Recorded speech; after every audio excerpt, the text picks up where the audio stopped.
Hello everyone, আপোনালোক সকলোকে learn and craft with মি চেনেলটোলৈ স্বাগতম জনাইছো। এই ভিডিঅ'ত আমি সপ্তম শ্ৰেণী গণিতৰ যেটো পাৰ্ট 2 অৰ্থাৎ দ্বিতীয় ভাগৰ চেপ্টাৰ 9 টো আছিল যাৰ নাম আছিল পৰিমেয় সংখ্যা তাৰে এক্সাৰসাইজ 9.1 টো ডিসকাস কৰিম। গতিকে বলক পলম নকৰি ভিডিঅ'টোলৈ আগবাঢ়ো। ইয়াতে কোৱেশ্চন নম্বৰ 1 ত দিছে যে তলত দিয়া বাক্যবিলাকৰ কোন কেইটা শুদ্ধ বাছনি কৰা।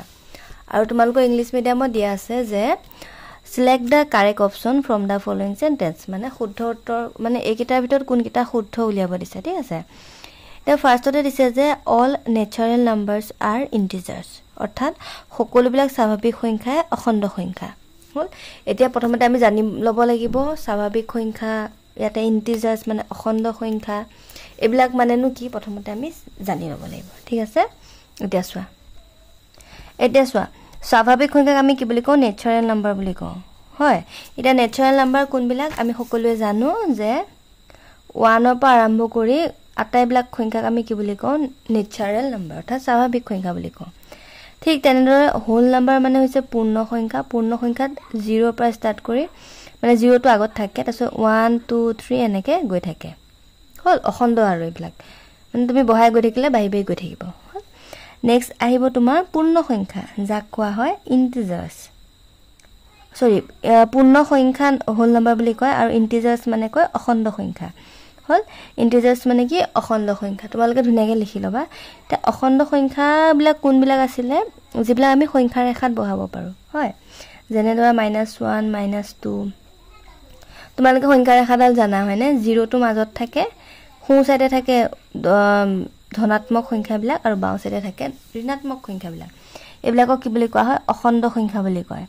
তো আমি তিনটা সংখ্যা পালো আৰু নেক্সট হৈছে ৰেচনেল নাম্বাৰ অৰ্থাৎ পৰিমেয় সংখ্যা। পৰিমেয় সংখ্যাত কি হয় যিবিলাক সংখ্যাক p/q আকাৰত প্ৰকাশ কৰিব পাৰে। ইয়াতে p মানে হৈছে লব আৰু q মানে হৈছে হৰ। লব বাই হৰ ফৰ্মুলাত পাতিব পাৰা তেনেবিলাক সংখ্যাক আমি কি বুলি কওঁ পৰিমেয় সংখ্যা বা ৰেচনেল নাম্বাৰ ঠিক আছে। তে এইকেইটা কথা তোমালোকে জানি লব লাগিব। সোয়া নেচাৰেল নাম্বাৰ মানে হৈছে স্বাভাৱিক সংখ্যা যি হ'ব 1 2 3 পৰা ষ্টাৰ্ট কৰিব। নেক্সট হোল নাম্বাৰ অৰ্থাৎ পূৰ্ণ সংখ্যা যি 0 পৰা আৰম্ভ কৰিব। নেক্সট হ'ব ইন্টিজাৰ্স মানে অখণ্ড সংখ্যা যিটো হ'ব -1 ৰ সংখ্যা 0 লগতে +1 ৰ সংখ্যা আৰু r মানে হৈছে পৰিমেয় সংখ্যা p/q হ'ব ঠিক আছে। মানে p/q আকাৰত প্ৰকাশ কৰিব পৰা সংখ্যাবিলাকক পৰিমেয় সংখ্যা বুলি ক'ব। এতিয়া চোৱা সকলো স্বাভাৱিক সংখ্যাই অখণ্ড সংখ্যা। এতিয়া চোৱা এটো হৈছে অখণ্ড সংখ্যা ইয়াত আমি লিখি লৈছো 1 নম্বৰটো হৈছে স্বাভাৱিক n টো এটো হৈছে পূৰ্ণ এটো হৈছে অখণ্ড সংখ্যা আৰু এটো হৈছে পৰিমেয় সংখ্যা। তোমালোকে শৰ্টকে লিখি দিছো বুজি পাইছা চাগে হল। এটা চোৱা সকলোবিলাক স্বাভাৱিক সংখ্যা মানে নেচাৰেল নাম্বাৰে কি কৈছে অখণ্ড সংখ্যা বুলি কৈছে। এটা অখণ্ড সংখ্যাত আমি চাও কি কি আছে -1 -2 0 1 2 3 এবোৰ আছে আৰু স্বাভাৱিক সংখ্যাটো 1 2 3 এবোৰ আছে। তাৰমানে এই সংখ্যাখিনি ইয়াতে আছে বুজি পালানে। এই স্বাভাৱিক সংখ্যাখিনি অখণ্ড সংখ্যাত আছে গতিকে এটো কি হ'ব শুদ্ধ হ'ব হল। এটা অখণ্ড সংখ্যা স্বাভাৱিক সংখ্যা নহবও পাৰে। চোৱা অখণ্ড সংখ্যা মানে এই গোটেইবিলাক অখণ্ড সংখ্যা এই গোটেইবিলাক সংখ্যা স্বাভাৱিক নহবও পাৰে বুলি কৈছে। মানে চোৱা এতিয়া যদি আমি ভালদৰে চাও 0 টো ইয়াত নাই গতিকে এটো নহয় হয়নে স্বাভাৱিক অখণ্ড সংখ্যাটো স্বাভাৱিক সংখ্যাত নাই। -1 -2 এইকেইটা তোমাৰ ইয়াত নাই নেচাৰেল নাম্বাৰত নাই গতিকে এটো কি হ'ব শুদ্ধ হ'ব। মানে এটা অখণ্ড সংখ্যা ধৰা -2 টো স্বাভাৱিক সংখ্যা নহবও পাৰে কিন্তু অখণ্ড সংখ্যা 1 হেতু স্বাভাৱিক সংখ্যা হয় বুজি পালানে। ইয়াতে দিলে an integers may not be a natural number অৰ্থাৎ এটা অখণ্ড সংখ্যা স্বাভাৱিক সংখ্যা নহবও পাৰে এটো শুদ্ধ হল বুজি পাইছা। নেক্সট চোৱা Next 3 নম্বৰত দিছে if a number is a rational then the number must be an integer ঠিক আছে। যদি এটা সংখ্যা ৰেচনেল নাম্বাৰ হয় অৰ্থাৎ পৰিমেয় সংখ্যা হয় তেনেহলে সি অখণ্ড সংখ্যা হ'বই বুলি কৈছে হল। এতিয়া চোৱা অৰ্থাৎ মানে কি কৈছে এটা পৰিমেয় সংখ্যা মানে p/q আকাৰত তুমি ৰাখিব পাৰা এটা সংখ্যা ধৰা 2/3 ঠিক আছে। এই সংখ্যাটো অখণ্ড সংখ্যা হ'বই বুলি কৈছে কিন্তু অখণ্ড সংখ্যাত আমি কি পাই আছো -1 ৰ সংখ্যা পাইছো মানে মাইনাসৰ সংখ্যা পাইছো প্লাসৰ সংখ্যা পাইছো আৰু 0 সংখ্যা পাইছো বুজি পাইছানে। গতিকে এই সংখ্যাটো তোমাৰ অখণ্ড নহবও পাৰে তো এটো কি হ'ব ভুল কিটা আমাক নালাগে অকল শুদ্ধ কিটা লাগে তো শুদ্ধত আমি ৰাইট দিম ঠিক আছে। ইয়াতে এনেকৈ কাৰেক্ট বুলি লিখিব পাৰা বা শুদ্ধ বুলি লিখিব পাৰা হল। 4 নম্বৰটো চোৱা দুটা অখণ্ড সংখ্যাৰ মাজত অসংখ্য পৰিমেয় সংখ্যা থাকে যেটো আমি এতিয়া এই কোৱেশ্চন বিলাক কৰিম তেতিয়া তোমালোকে বুজি পাবা এটো বস্তু মন ৰাখি থোৱা আৰু মানে দুটা অখণ্ড সংখ্যা ধৰা -2 আৰু -1 আৰু ইহঁতৰ মাজত কি হয় বহুত পৰিমেয় সংখ্যা থাকে বুজি পাইছানে সংখ্যা ৰেখাডাল আঁকি পেলে যেতিয়া বুজাই দিম তেতিয়া তোমালোকে ভালদৰে বুজি পাবা তোমালোকে ইয়াৰ আগৰ ক্লাছতো পাইছা মেবি তো ইহঁতৰ মাজত মানে কি হয় বহুত কিটা তোমাৰ পৰিমেয় সংখ্যা থাকে এটো কি হ'ব শুদ্ধ হ'ব হল নেক্সট সকলো ভগ্নাংশই অখণ্ড সংখ্যা তা সকলো ভগ্নাংশই অখণ্ড সংখ্যা বুলি কৈছে চোৱা কিন্তু অখণ্ড সংখ্যাত কি বিলাক আছে -1 -2 0 1 2 3 এবিলাক আছে হয়নে তো কি হ'ব সকলো ভগ্নাংশই অখণ্ড সংখ্যা নহয় বুজি পাইছে এটো ভুল সকলো ভগ্নাংশই পৰিমেয় সংখ্যা তা সকলো ভগ্নাংশই পৰিমেয় সংখ্যা বুলি কৈছে ধৰা ইয়াতে এটা ভগ্নাংশ লৈছো 2/3 তো এটো পৰিমেয় সংখ্যা বুজি পাইছানে ধৰা 4/3 বা 3/4 এবিলাক কি একোটা ভগ্নাংশ ই কি হ'ব পাৰে পৰিমেয় সংখ্যা হ'ব পাৰে p/q মানে কি ভগ্নাংশত প্ৰকাশ কৰা হয়নে ভগ্নাংশত প্ৰকাশ কৰিলে হেতু কি হৈ যাব পৰিমেয় সংখ্যা হৈ যাব গতি এটো কি হ'ব শুদ্ধ নেক্সট হল 0 সংখ্যাটো পৰিমেয় সংখ্যা তা 0 সংখ্যাটো 0ক আমি p/q আকাৰত লিখিব পাৰো নে নহয় এটা যদি আমি চাও 0 to 0/1 হল এটো আমি কি কৰিছো p/q আকাৰত প্ৰকাশ কৰিছো গতিকে এটো কি হৈ যাব পৰিমেয় সংখ্যা পৰিমেয় সংখ্যা মানে কি যেবিলাক সংখ্যাক তুমি 0 p/q আকাৰত প্ৰকাশ কৰিব পাৰা হল প্ৰত্যেকটো অখণ্ড সংখ্যাই পৰিমেয় সংখ্যা এটা চোৱা অখণ্ড সংখ্যা এবিলাক এই গুটেইবিলাক কি হয় জানানে পৰিমেয় সংখ্যা হয় মানে সকলো সংখ্যা এতিয়া ধৰা -2 ক আমি 2/1 বুলি পাতিব পাৰো এটা 0 টো 0/1 বুলি পাতিব পাৰো নেক্সট 1 আছে 1/1 বুলি পাতিব পাৰো সকলোকে আমি p/q আকাৰত প্ৰকাশ কৰিব পাৰো গতিকে সকলোবিলাক অখণ্ড সংখ্যা কি হ'ব পৰিমেয় সংখ্যা হ'ব কিন্তু সকলোবিলাক পৰিমেয় সংখ্যা অখণ্ড সংখ্যা নহয় বুজি পাইছানে তেনেকে ইংলিশৰ কিটাও বুজি পাইছা আৰু যে if a number is natural number then the number must be integers এটা বুজি পাই গলা যে পৰিমেয় সংখ্যা হলে যে কি অখণ্ড সংখ্যা হ'ব তেনেকুৱা কোনো কথা নাই বুজি পাইছানে তো এটো ভুল হ'ব there are infinite number of rational numbers between two integers infinite মানে কি অখণ্ড মানে বহুত আৰু infinite বুজি পাইছানে infinite numbers of rational numbers between two integers দুটা অখণ্ড সংখ্যাৰ মাজত বহুত বিলাক পৰিমেয় সংখ্যা আছে বুলি কৈছে এটো হ'ব শুদ্ধ all fractions are integers সকলো বিলাক ভগ্নাংশ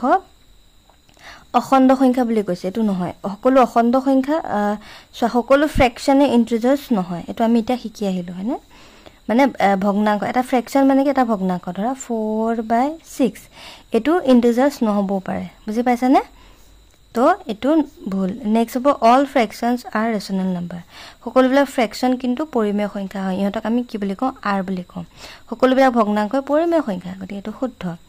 0 is rational number অৰ্থাৎ 0 পৰিমেয় সংখ্যা গতিকে 0 ক 0/1 বুলি পাতিব পাৰো তো এটো শুদ্ধ হ'ব each integers is a rational number সকলোবিলাক ইন্টিজাৰ্স মানে অখণ্ড সংখ্যা পৰিমেয় সংখ্যা বুলি কৈছে এটো কি হ'ব শুদ্ধ বুজি পালা নেক্সট আহিলো আমি কোৱেশ্চন নম্বৰ 2 ইয়াতে দিছে write three equal rational numbers for the following fraction অৰ্থাৎ তলত দিয়া ফ্ৰেকশন বিলাকৰ পৰা কি কৈছে তিনিটা rational numbers উলিয়াব দিছে পৰিমেয় সংখ্যা লিখিব দিছে keep in mind that there are infinite numbers of equivalent rational numbers for every number অৰ্থাৎ মানে প্ৰতিটো পৰিমেয় সংখ্যাৰ বাবে বহুত বিলাক সব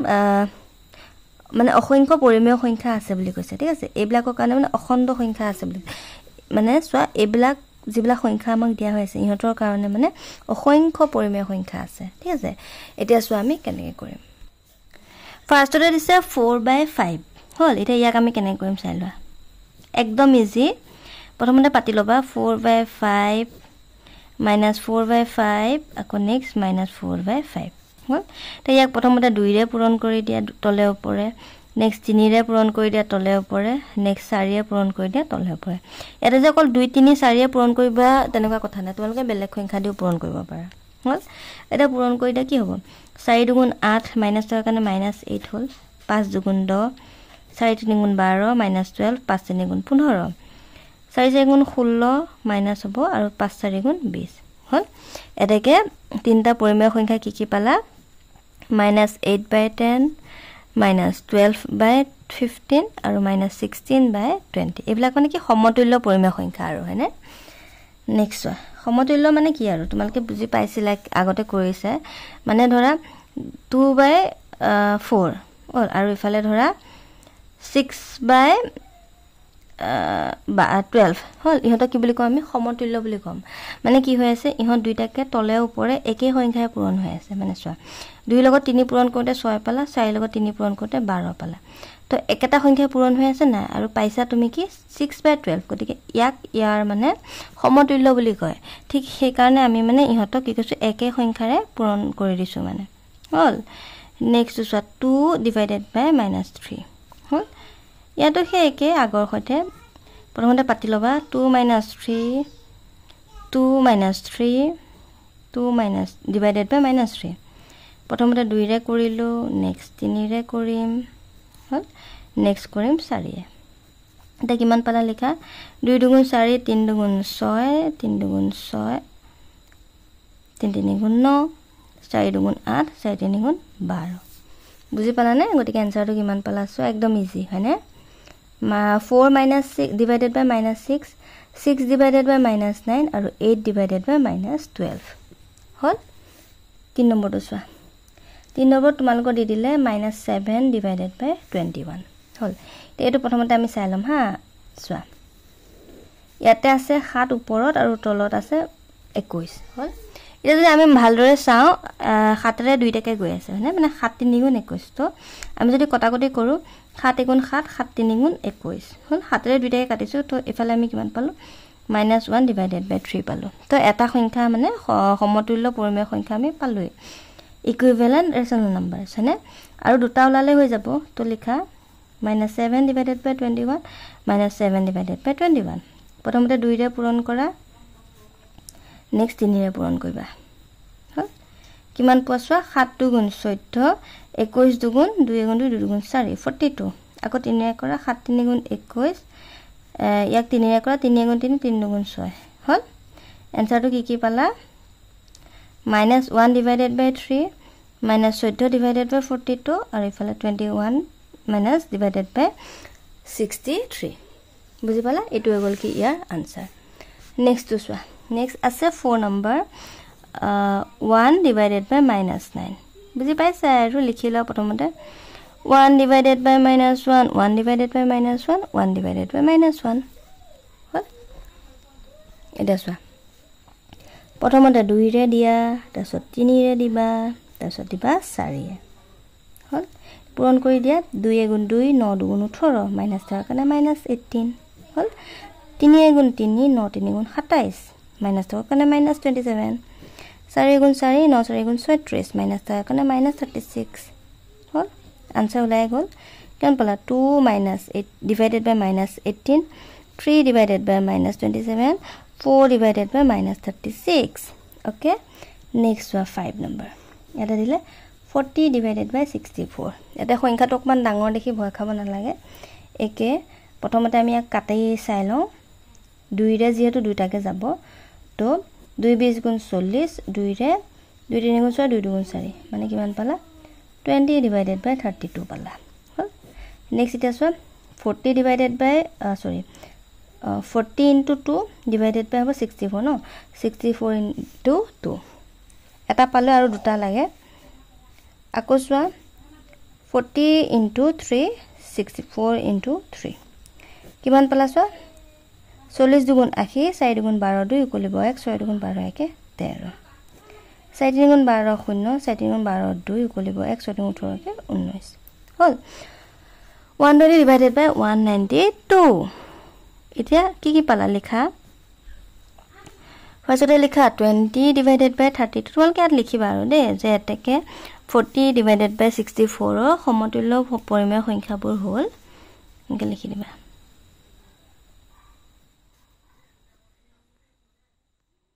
গুটেইটাতে লিখি দিবা দে সো এনেকৈ লিখি দিবা আৰু গুটেইটা কোৱেশ্যনৰ তলতে এনেকৈ লিখি দিবা এটাকে ইংলিশ মিডিয়াম বিলাকে লিখিবা যে এটাকে দা equivalent rational numbers of 40 by 64 is equal to এইবিলাক তেনেকে আগৰ কিটাটো দিবা ইয়াতে খলনি হ'ব আৰু ধৰা -1 divided by -9 ন তো 1 divided by -9 বুজি পাইছা আৰু কি কৈছো আসামে যদি আমি লিখিবা 40 divided by 64 ৰ সমতুল্য পৰিমেয় সংখ্যা তো এনসাৰ লিখিবা যিকেইটা পোৱা আৰু দে গোটেইকেইটা কুৱেশ্যনৰ তলত লিখি দিবা ঠিক আছে আজিলৈ মানে আছিলে ভিডিঅ'টো চোৱাৰ বাবে বহুত বহুত ধন্যবাদ নেক্সট ক্লাছত আমি কুৱেশ্যন নম্বৰ 3 পৰা ডিছকাছ কৰিম এণ্ড থেংক ইউ ফৰ ৱাচিং এণ্ড ষ্টাডি ৱেল